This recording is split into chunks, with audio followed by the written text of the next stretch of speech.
chances on S-School's Match-Wits. I'm Patrick Carpenter, and I want to extend a sincere thank you to everyone who supported New England Public Media during our March Fund Drive. Your gift has gone straight to work, keeping all of us here in Western New England better connected to the news, to inspiring drama and music, and to our community. By the way, visit nepm.org to see if your employer matches employee donations. It's a great way to double your support of the programs and services NEPM provides. You're watching New England Public Media, WGBY Springfield. The Chelsea movement had a life of its own. The struggle for Chelsea's freedom is also a struggle of an entire people. I was not an angel on our side. At the same time, I was not the devil. Watch live April 24th or stream at nepm.org. Coming up, we're connecting you with the creativity and culture in your community, including a look at local Irish culture ahead of one of the region's biggest events, the Holyoke St. Patrick's Parade. Some of the little girls dream of being a Colleen, and their dreams actually do come true sometimes, so it's exciting for them. 8 visual artists converge to examine Black history through a creative lens. It's a very, I won't say taboo, but it kind of is, because when you do talk about it, it's hard because people don't understand. It gets dismissed. Right, very easily. And sharpen your sketching skills at a women-led studio in Holyoke. That's the moment of learning where you get to see exactly how other people are taking in the same information as you and processing it differently. Join us for those stories and more as we explore the creativity, culture, and community that make us Western New England. Up next on Connecting Point. Support for Connecting Point is provided by our contributing viewers.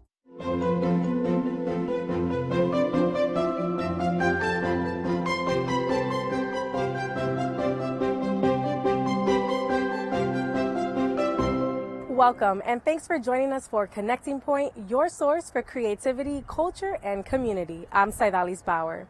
It's St. Patrick's Day Eve, and we're coming to you from one of the best places to celebrate, the Irish Cultural Center of Western New England. A hub for descendants of the region's Irish immigrants, the ICC fosters an appreciation of Ireland through music, lectures, and traditional food and drink served up at the Irish House restaurant and Trinity Pub. But our first story takes us to a favorite gathering spot for those partial to the Emerald Isle, the Sons of Erin in Westfield. Each year, thousands fill the streets of Holyoke for the annual Holyoke St. Patrick's Parade. The second largest parade in the country is renowned for its marching bands, traditional Irish mummers, and of course, floats. The city of Westfield is famous for theirs, which, accompanied by a marching unit, carries the city's Kahli and her court along the 2.5-mile parade route. After getting an early look at this year's float, producer Dave Frazier spoke with its creators, the Sons of Erin, and brings us the story.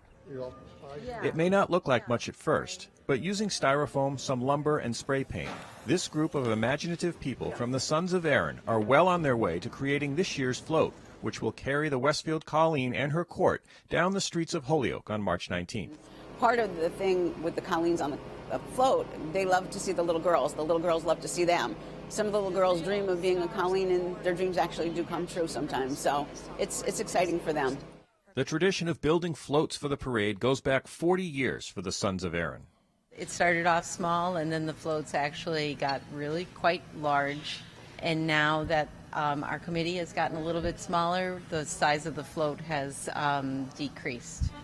But that hasn't decreased their spirit. In the city of Westfield, all things Irish center around the Sons of Erin. It's a magical time of year for members of the Sons whose family lineage traces back to Ireland. They look forward to St. Patrick's Day every year with eager anticipation. I used to celebrate St. Patrick's Day more than birthdays, Christmas, Easter. I always look forward to it. Yeah, and I guess it means it'll be busy down here, I can tell you that much. We'll be celebrating for a whole month. This time of year, people kind of start coming out of the woodwork, and so you see people that you haven't seen in a really long time. So it's kind of like the Sons of Erin becomes almost like a gathering space for these people who had connections, and they are able to reconnect this time of year. The history of the Sons of Erin dates back to 1978, when an organizational meeting was held. Notes from that first meeting included objectives of the club, the need to be chartered, how to seek legal counsel, and of course, what to call themselves. Tommy's father came back from Ireland with a gift with me with the Irish coats of arms of different families, and on it was the Sons of Erin. So we were discussing names. I can remember, Mac, you had the Friendly Sons of St. Patrick, and Johnny Kane had the Irish Turf Club, and I said, geez, how about the Sons of Erin? They went and said, nice and short to write on checks. The Sons, as it is more commonly known, began to hold regular meetings above what was then a donut shop on Elm Street in the city's downtown. Founding member Mike McMahon remembers the early years. Right there, that was our opening night. I think it was June 26th, 1979. And that was my father on one side, my grandfather in the middle, and me on the outside. I was 26 then, and I'm going to be 71 next month. So back then, we were the young guys. Now we're the old guys. As the membership grew, it was time to expand, and the club was able to purchase this site on William Street in 1984. It has come a long way. I mean, when we first started it, we just had a small place, and we got involved in a number of different things citywide. And we got involved with, of course, the Holyoke St. Patrick's Parade, where we build this float, and we have colleens and everything to go along with it. This year's float is the grand prize winner. Over the years, the Sons have had a proud tradition of creating award-winning floats for their city's colleen and her court to ride on. This year's float is based on the Tommy Makem song, 4 Green Fields. The song is about Ireland, personified as an old woman, and its 4 provinces, represented by green fields, one of which remains occupied by the British. Also on the float are flowers, representing the hope for Ireland's reunification. Over the years, in the 40 years, we've had children coming in to help, and when they've grown up into adults, they've come back and had their children come and help. My son worked on the float many years ago, so it's a nice family club tradition. So what started with a simple idea discussed by a few guys over some beers still shines true today. And although at over 900 members, much larger than the founders envisioned, the Sons of Erin is still a close-knit social community of Irish-American descendants, gathering to promote and foster Irish heritage and interests in Western Massachusetts.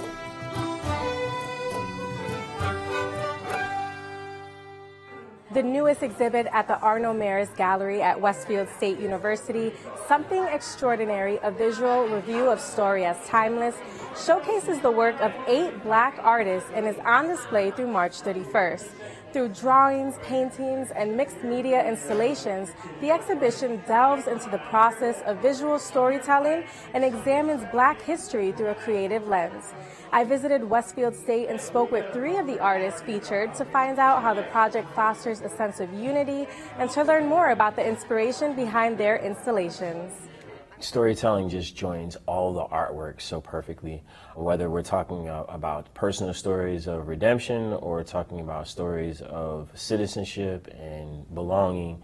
Storytelling really bonds everyone's art, so I think it was just the perfect theme to center the entire exhibition around.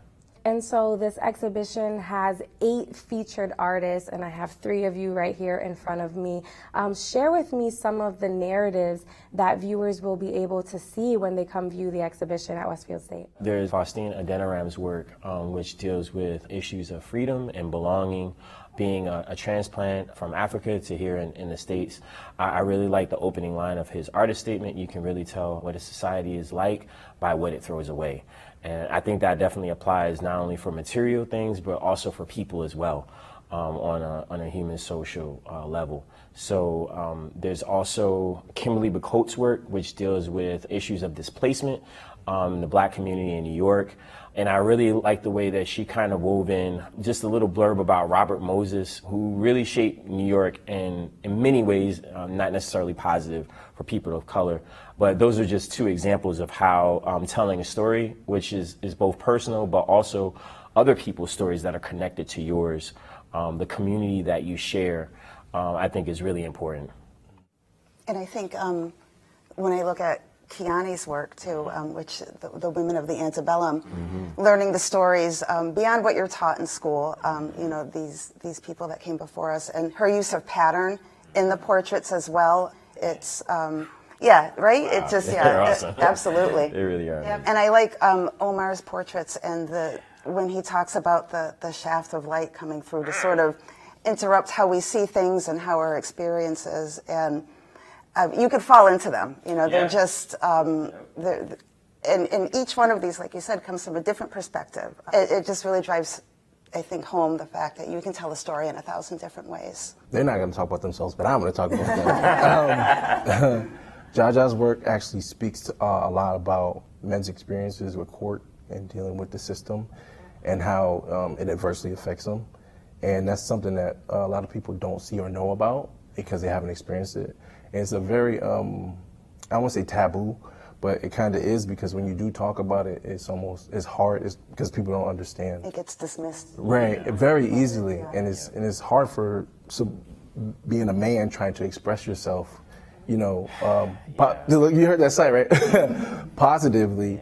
And like he was talking about grief in his excerpt and how he projects it through his work. And that's not something easy to talk about.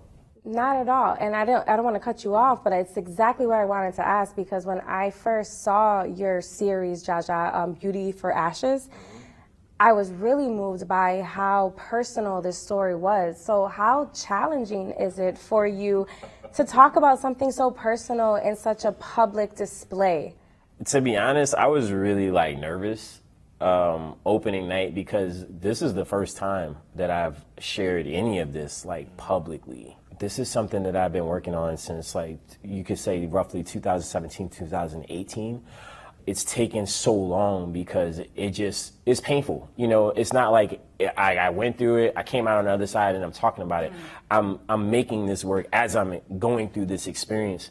And so there were a lot of times, there were weeks, sometimes months, that I couldn't work on it. It was there, I looked at it, I would attempt it, but just emotionally, on an emotional, psychological, it was too much. It was I just can't, because to have to actually work on it, now I have to think about the fact that I'm not with him. You know what I mean? That I'm not able to be that presence, and it's crushing.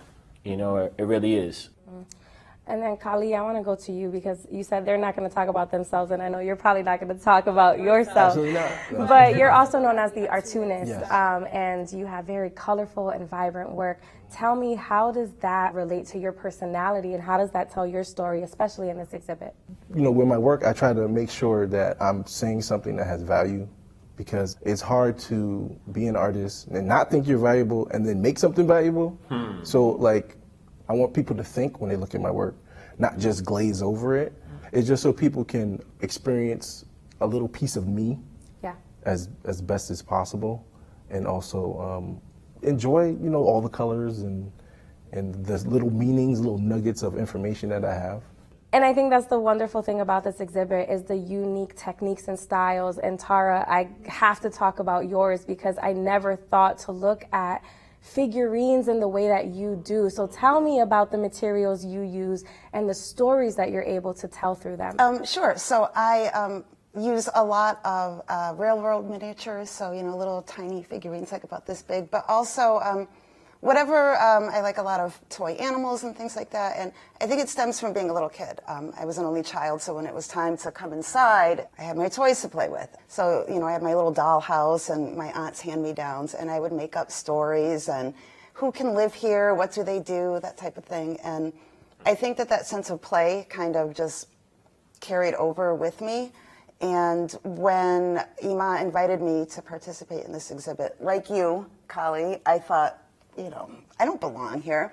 But working towards telling a story versus just a single image that, you know, oh, that looks cool, but where's the why behind it? So I'm trying to get more into, you know, if I make up a diorama, well, whose house is this? What do they do? What do they like? So it's been a good exercise for me in my work. It's definitely pushing me to try different techniques and figure out different stories to tell.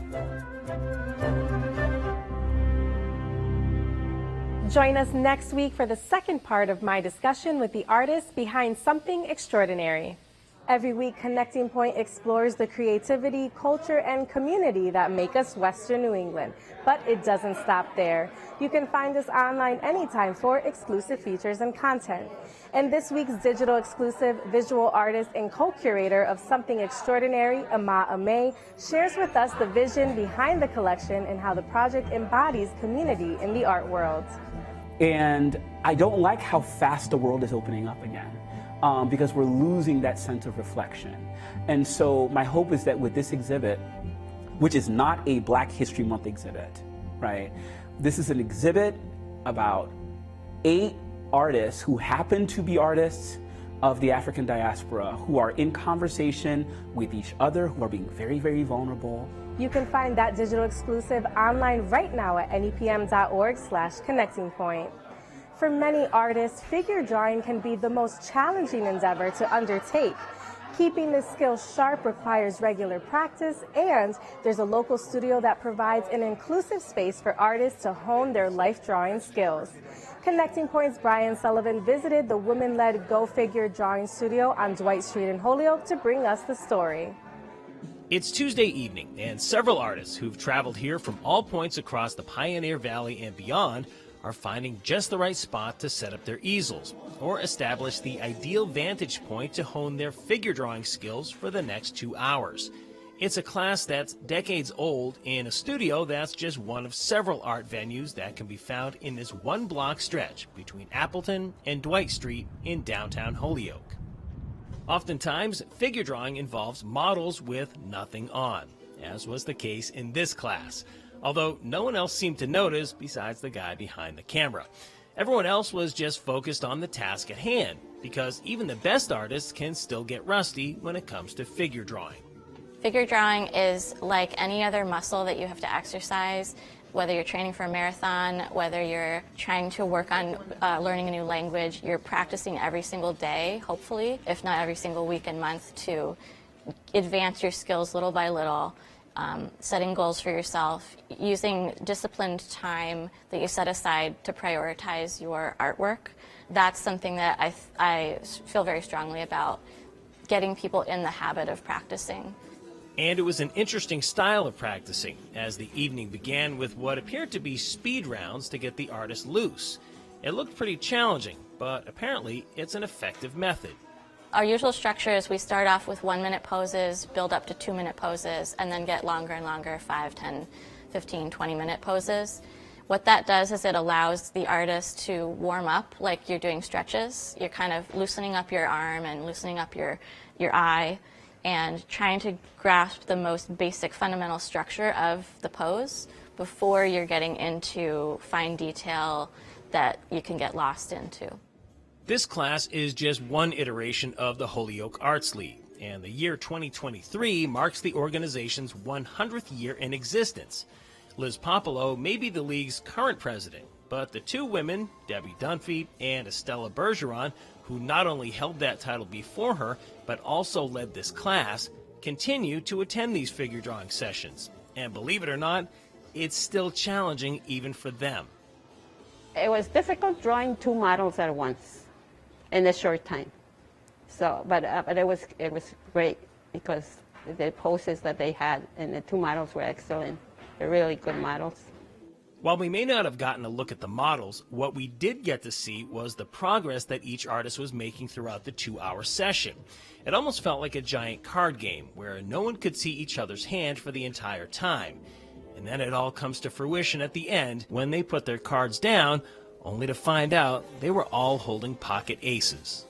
I feel like that's the moment of learning where you get to see exactly how other people are taking in the same information as you and processing it differently. I think there's a moment where people are comparing what materials they've used or what angle they were looking at, and it's a chance to let people see the talent that they're sitting among and socially network with each other and follow each other's Instagram pages and support each other's artwork.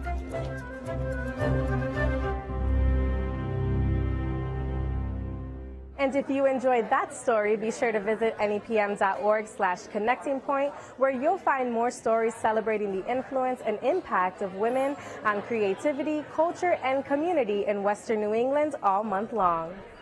Harlene Simmons always dreamed of writing a children's book, and that dream came true when Frankie the Caterpillar was published in 2020. The book follows the title character as he overcomes his fear of change and finds both solace and a new friend named Bonnie on his journey.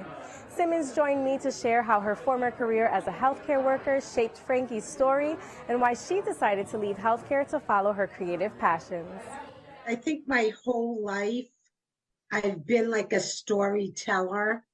It just, I probably didn't realize it years ago, but then when I look at it now, and people seem to be drawn to me.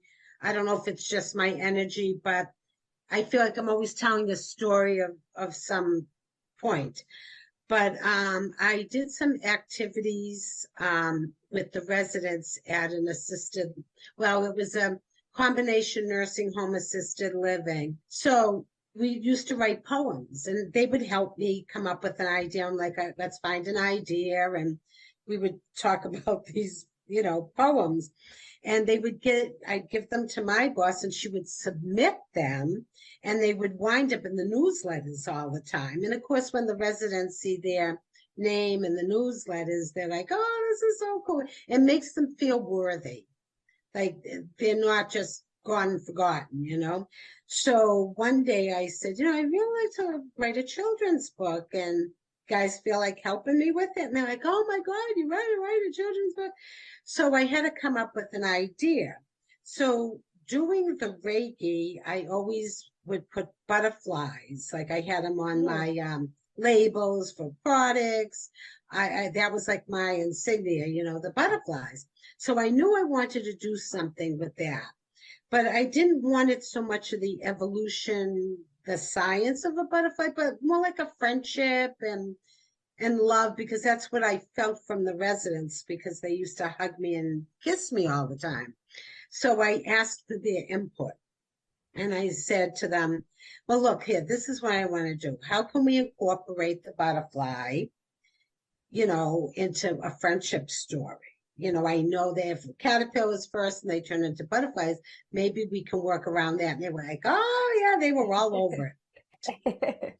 So we started from there, and it started like, let's go on a journey and let them be friends. And it just kind of morphed into this story.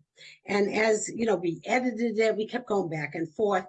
And I said, oh my God, can you imagine this in a bright, full color book? So I said, okay, it's got to be bright colors.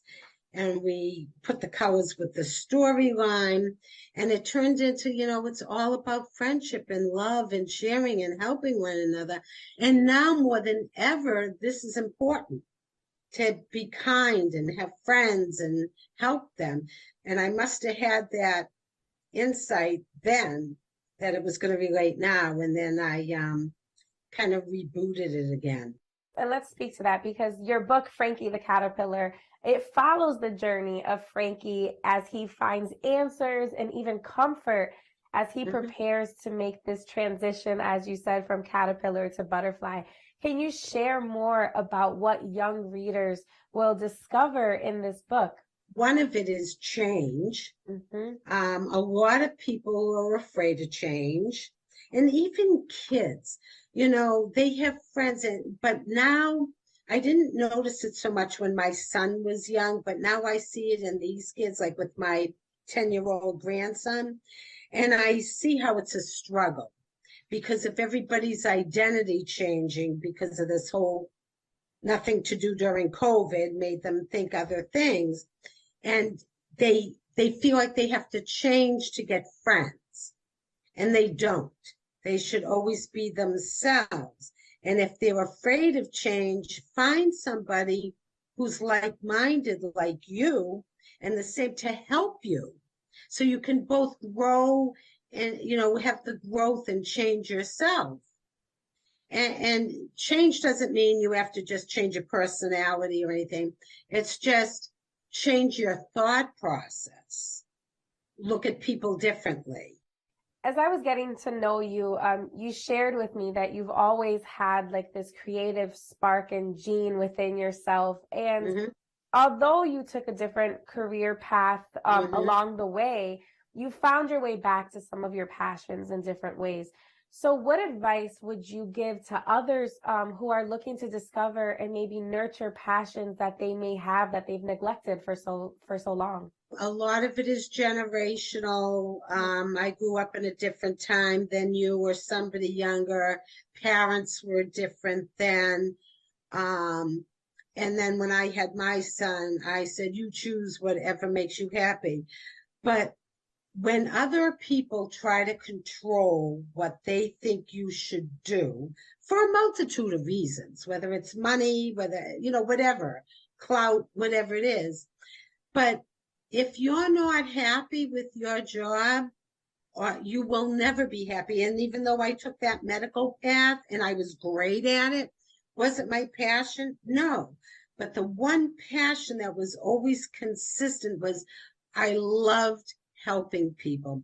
I love to be creative with people. That was the whole foundation, was my passion for others and always there to help them, no matter what it was. So it's just try to get past the fear, because if you don't try, you will never know. And if you make a mistake, it's okay. You made a mistake, you tried it, it didn't work out, move on to the next thing that you might like. And listen, you can dream big. And if things don't work out, you can always change, but at least don't be afraid to try.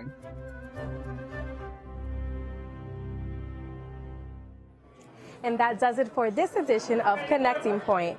Remember, you can always find all of the stories that you saw in this episode, as well as exclusive features, digital-only content, and so much more online anytime at nepm.org/connectingpoint. Our thanks to the Irish Cultural Center of Western New England and the town of West Springfield for hosting us today. And please be sure to join us again every week right here for more stories of the creativity, culture, and community that make us Western New England. I'm Saidalis Bauer. Thanks for watching and take care. Sláinte. Support for Connecting Point is provided by our contributing viewers.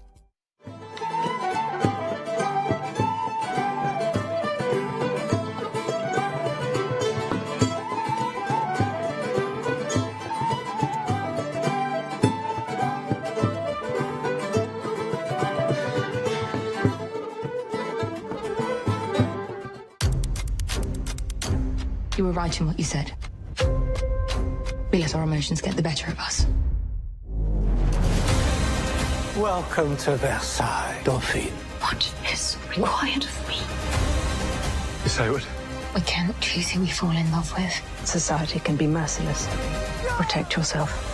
I can't do this. We have skills and dedication. Watch these all-new dramas Sunday on NEPM. The Fabulous 413 is a giant pile of things that we'll be bringing to you on a daily basis. All the cool stuff that you can find in the 4 counties of Western Mass. Astronomers and dictionary editors and politicians. And pizza.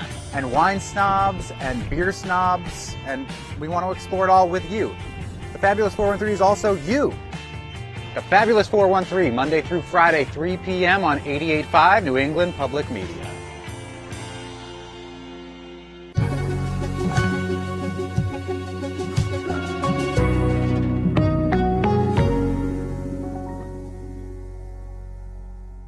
Music has always been my passion, and that passion now is focused on my bassoon.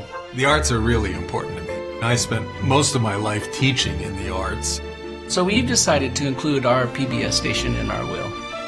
Consider including New England Public Media in your future plans. Visit nepm.org for more information. It's such a good feeling to know that we will have an impact on future people's relationships to arts.